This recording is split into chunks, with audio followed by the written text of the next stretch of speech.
President Emerson Mnangagwa Vopindura Joe Biden Panyaya yema sanction vakawedzera kupuhwa muZimbabwe. Pamazuva adarikayo muri Zimbabwe ndakamboya panapa ndichitaura ndikati vanhu vamwe veZANU-PF vari kuita kucelebrate kuti vachiti masanction abviswa, but hazvimeke sense kunzi uri kucelebrate iyo boss wako ane mamwe masanction anga apiwa. So apo pachikaitika nje kuti pamasanction pane mamwe akaita kakuliftwa asi mazhinji acho haana kubviswa. Vakatowedzera kutema, vakatoisa new version yemasanction kuisa President Emerson Mnangagwa namai Auxilia Mnangagwa pamasanction. So panapa pakazobudiswa press statement vachipindura kuna Joe Biden pazvinhu izvi zvinhu zvakaitika zvikanzi Zimbabwe has been under United States of America formal illegal sanctions since 2001 when the so-called Zimbabwe Democracy and Economic Recovery Act ZDERA was promulgated by America as part of a raft of reprisal for Zimbabwe's legal land reform program and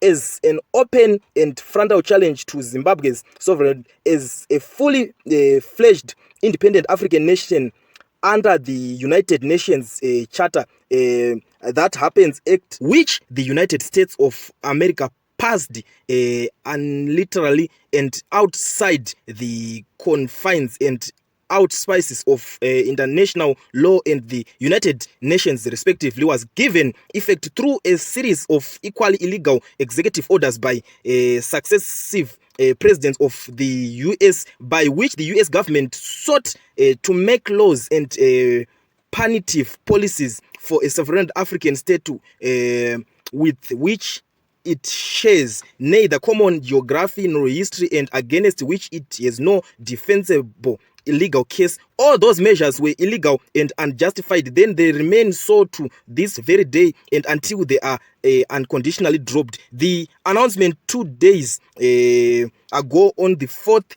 of March 2024 by the US President Joe Biden purposing to rescind all illegal executive orders passed by the DSAs since March 6, 2003, some 21 years later after the deliberating sanctions against our nation. Muri Zimbabwe varamba vachingodzika vachiendera mberi vachingoexplaina vachitaura mutsamba zvinhu zvinoratidza kuti hazvina kuvabata zvakanaka. Vari kutobudisa tingati chichemo chichi, zvimwe zvacho unombotanga uchiboti but mimi chiko masanction ndakapuhwa, but pamwe pacho unozombobatwa nemwoyo wekubereka wotonzwa kurwadziwa kuti zvechokwadi vanhu vari kurwa nemasanction. But masanctions aya ari kunetsa chinhu one manje, pari kunzi aya akapuhwa maindividuals ka handiri kuzviona, asi masanctions ari kunzi akapuhwa nigirigini, but apa rutonzi aiwa but mimichi Zimbabwe yakangoita nga lift kwa masanction vachiwedzera kurwa nemamwe new version yemasanctions. Ndo zvinhu zvakaitika ende ndo mashoko avari kupindura va President Mnangagwa netimu ravo press release